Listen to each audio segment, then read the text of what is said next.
Yo, what's going on guys? Havoc here now back. Today we're going to be going over 10 minutes of useless Clash of Clans information. You've probably heard me mention in my facts videos how I always try to mention the most interesting facts. Well, today it's the complete opposite. Why? I have no idea. I guess I thought it'd be interesting because for some reason, people seem to like these kind of videos. So anyways, here's 10 minutes of useless Clash of Clans information starting now. You cannot lose or draw to the builder-based tutorial attack to Master Jimmy. Even if you were to score 0%, you will always win. Before 2021, the Supersonic did not have an official name.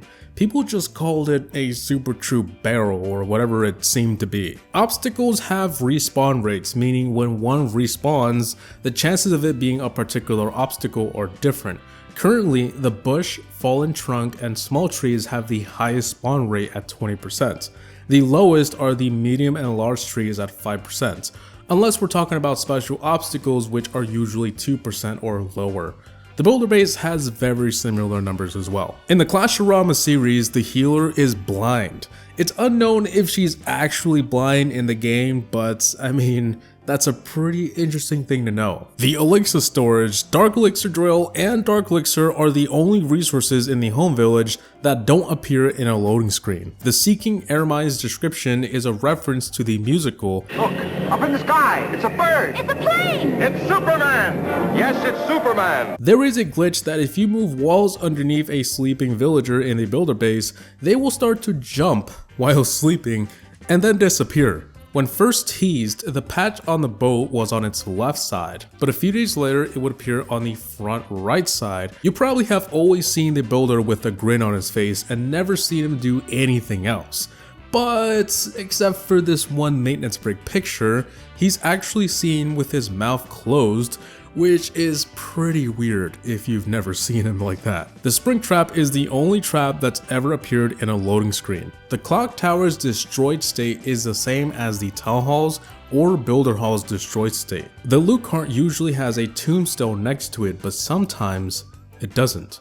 It is unknown when or why this happens. If a builder's hut is placed on another building and you go to the village edit mode before it moves automatically, then hit edit on your active village, then hit cancel, then exit edit mode, the builder will appear to sleep outside of the hut. Even though the description of the boat has the word places in it, the boat only takes you to one place, which is the builder base. Guess we ain't really going places, huh? The clan castle has no specific category. Like for example, a gold storage is a resource building, a cannon is a defensive building, an army camp is an army building, and so on. At one point, upgrading your spell factory to level 5 unlocked nothing.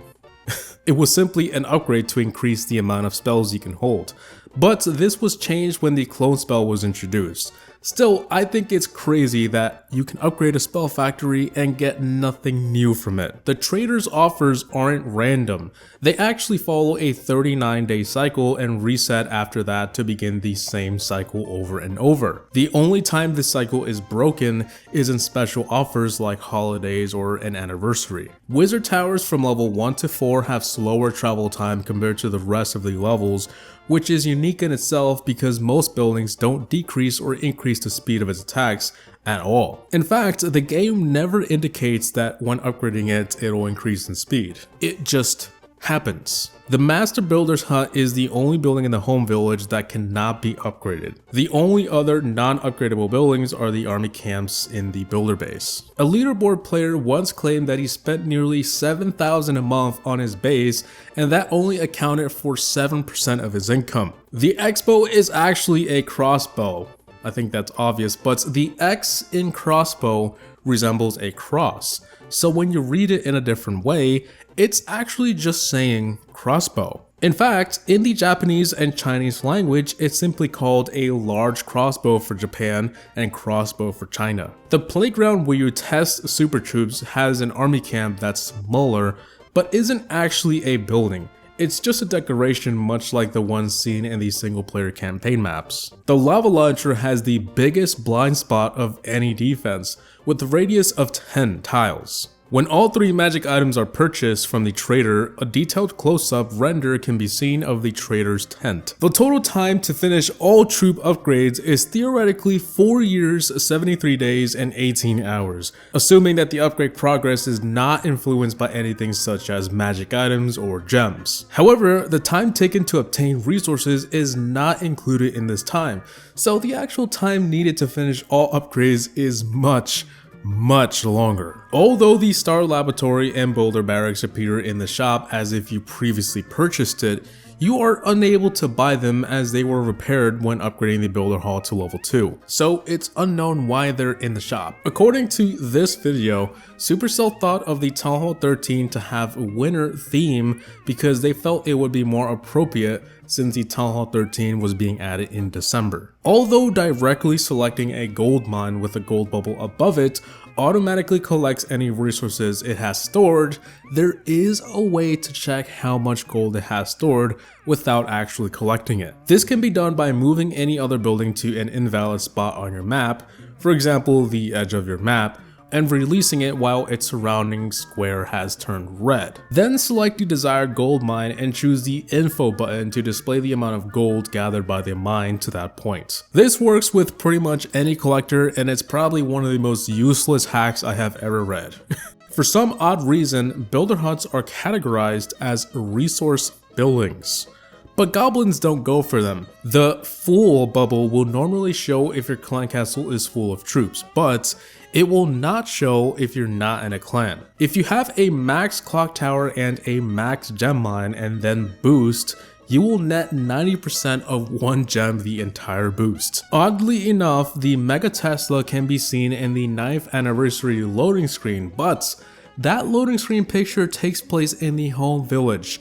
So why is there a Mega Tesla there? Both the level 13 Wizard Tower and the level 9 Bomb Tower have the same exact damage per second, being 84. The Town Hall's entrance is small when compared to villagers and builders. The Seeking Air Mine has 1 extra balloon compared to the Air Mine because it's heavier, so it needs more balloons to lift it off the ground. The Army Camp, Barracks, and Laboratory are the oldest army buildings in the game. The cannon's barrel expands slightly whenever it shoots. At launch, the game only had 6 defenses in total. This included the Archer Tower, Cannon, Mortar, Air Defense, Wizard Tower, and Walls. A level 8 gem mine will take 8 years to produce 14,000 gems, assuming you collected the stacks when they were ready and didn't leave it full. The Star Laboratory has the same research icon with a sword and a spell bottle as the laboratory, but ironically the builder base has no spells to upgrade. That's pretty clickbait. The Archer Tower, along with the Elixir Collector, Crusher, and the Inferno Tower are the only buildings to appear in a scenery. When the builder is running, it moves as fast as a goblin, and when walking, it moves as fast as a barbarian. As you may have noticed, the master builder often checks his plans during construction on a building, but he also sometimes runs back into the builder hall to collect more plans, or that's what people believe he's doing. Or he could just be taking a break, I don't know. The Tesla still creates sparks even if it's being upgraded. In most English-speaking countries other than the United States, the air defense is called the air defense. Well, it sounds the same, but it's just a different spelling. That of course stems from the British dialect. In Chinese, it is known as anti-air rockets, referring to its specialization and ammunition. If a wallbreaker is launched off the map by a spring trap or otherwise, its bomb will explode, doing death damage as normal, but the wallbreaker will appear to still carry a bomb as it flies off the map. Like, how does it still have a bomb if it just went...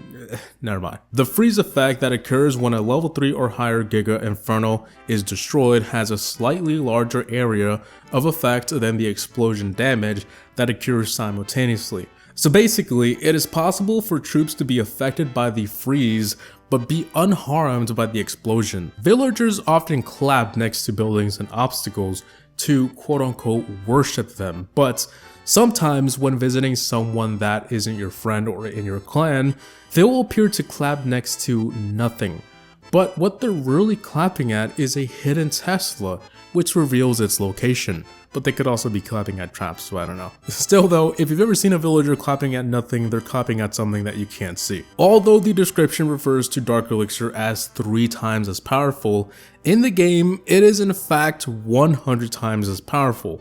This can be observed by the gem cost of buying resources. For example, both 10 million elixir and 100,000 dark elixir can be bought with 3,000 gems. The Eagle Artillery's range does have a limited range. For example, if you put it in one corner, anything on the other end won't be able to activate it no matter what until it walks into range. Of course, no one actually puts their Eagle Artillery in the corner of the base, so everyone has expected that the range is pretty much the entire base. Also, I didn't know this myself, but the Eagle Artillery's range gets smaller once it's activated. So guys, that is pretty much it for 10 minutes of pretty much the most useless information you'll ever hear about Clash of Clans.